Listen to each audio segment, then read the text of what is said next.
This will be the straight coupling project for the coupling assembly. So make sure you download your project pages. And I put a bookmark in here for each one of the projects.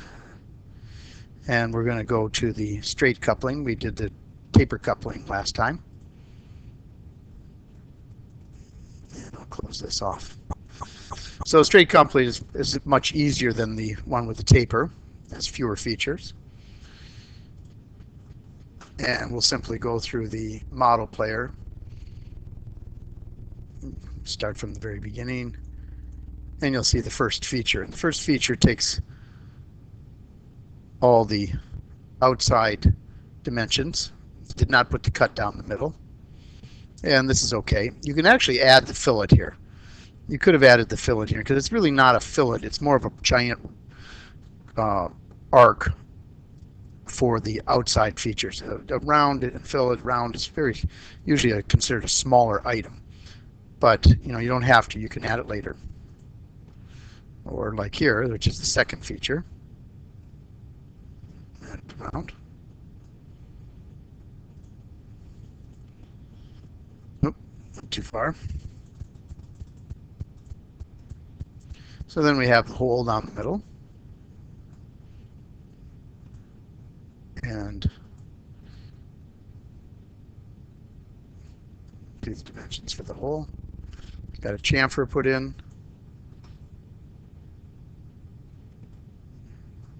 Probably could have added that with the hole. And we have the key seat.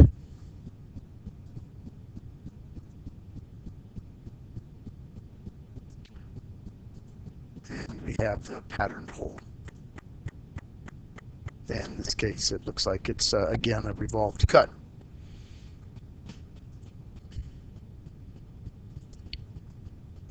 Done with a slot command, which is a revolved cut, basically.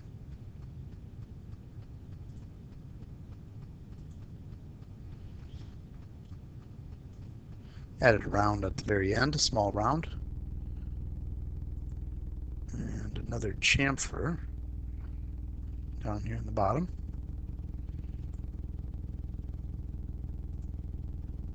And a little round on the inside. Round cut, looks like. We'll look at it later.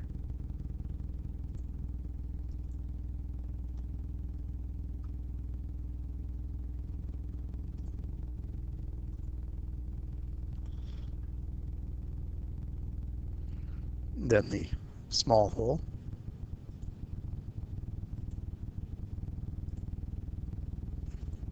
Which has been patterned. Looks like it's missing its diameter dimension. We'll have to take a look at that. All right, let's close it. So let's look at each one of the features. Let's roll it back to the beginning.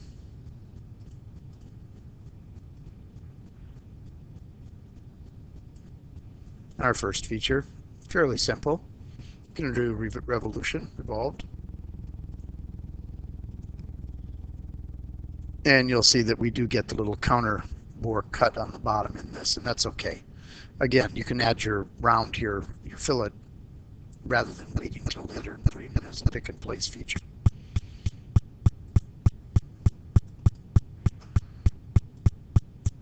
Next one, we added the round.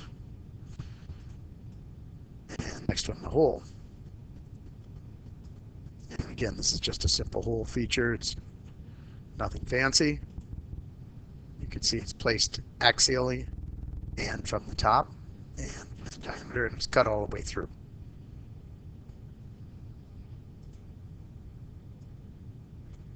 And you got your chamfer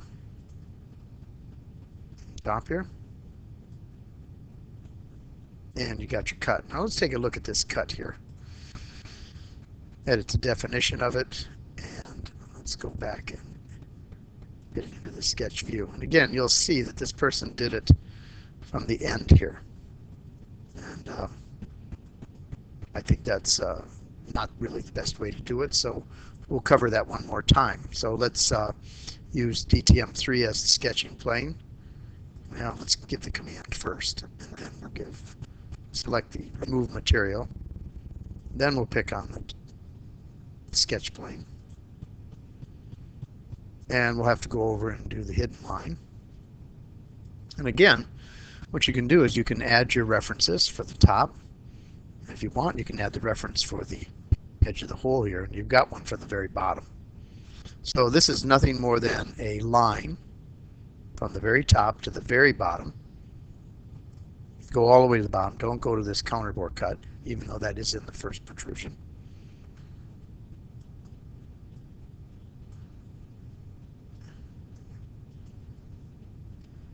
And you can change the size. I'll leave it fairly large here. Go back over to our standard orientation and our shading. And you can see what it's going to cut here. And we want it to be symmetrical.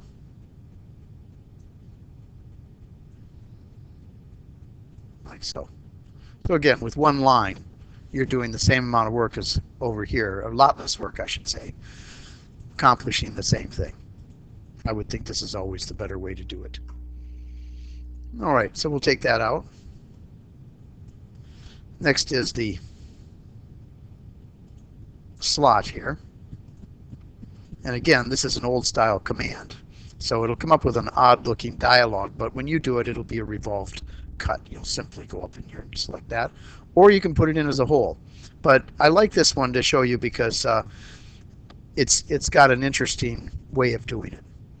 So we'll go into the section, sketch view. And one thing they didn't do correctly is they did not put in a diameter dimension. So that's one thing let's correct. So center line, line, center line. Oh, didn't get it. So let's see what they've got here. That's a line, not a center line. So let's put in a center line first. Construction center line. All right. And then the dimension. So center line, line, center line. And get rid of the small one there. Now, one thing I do want to do is I want to make sure that this center line over here is the designated axis of revolution. If you remember when I was doing the taper, I didn't do this, and so what it did is it swung the cut from the center and it cut everything out in the shape. So we do want to make sure that the axis of revolution is the axis here. And I'm going to check that first and see if I got it okay.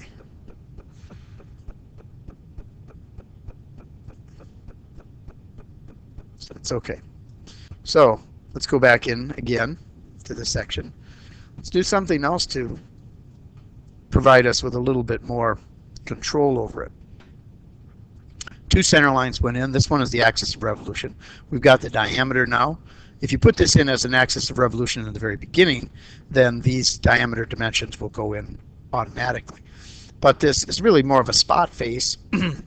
And if you want to control it to always go to the top of this tangency, we can add a reference. So you put your cursor here, it says round, but if you hit your right mouse button quickly, it'll pick the, or highlight, pre-select the edge, and that's what you want for a new reference. And then we'll go and we'll put it on coincident, and we'll click on the top of the counterbore and the reference, and we'll get rid of the dimension.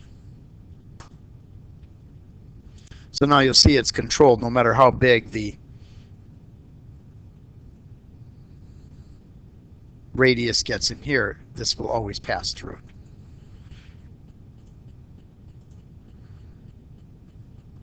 It's just a better way of controlling it. Again, you can put it in with a hole if you wish.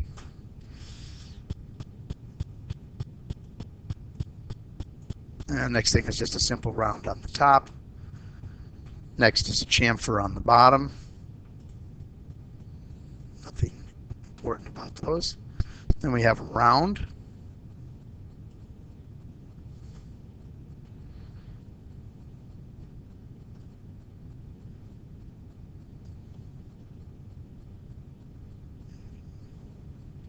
And we have another round on the outside here. And we have a hole. And let's take a look at this hole.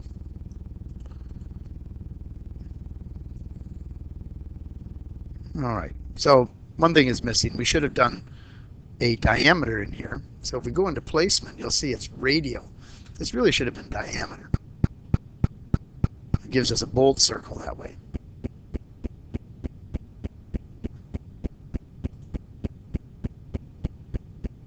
Okay, and let's turn on everything in the model tree in case there's some notes we want to see.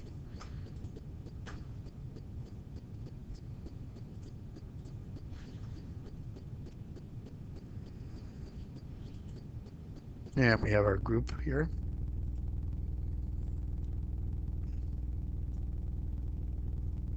Now that's interesting. Why is it way out there?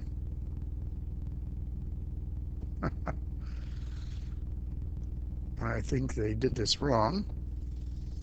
I'm going to delete it. And the hole, if we go to pattern and axial pattern, it's only going to be 2 and 180.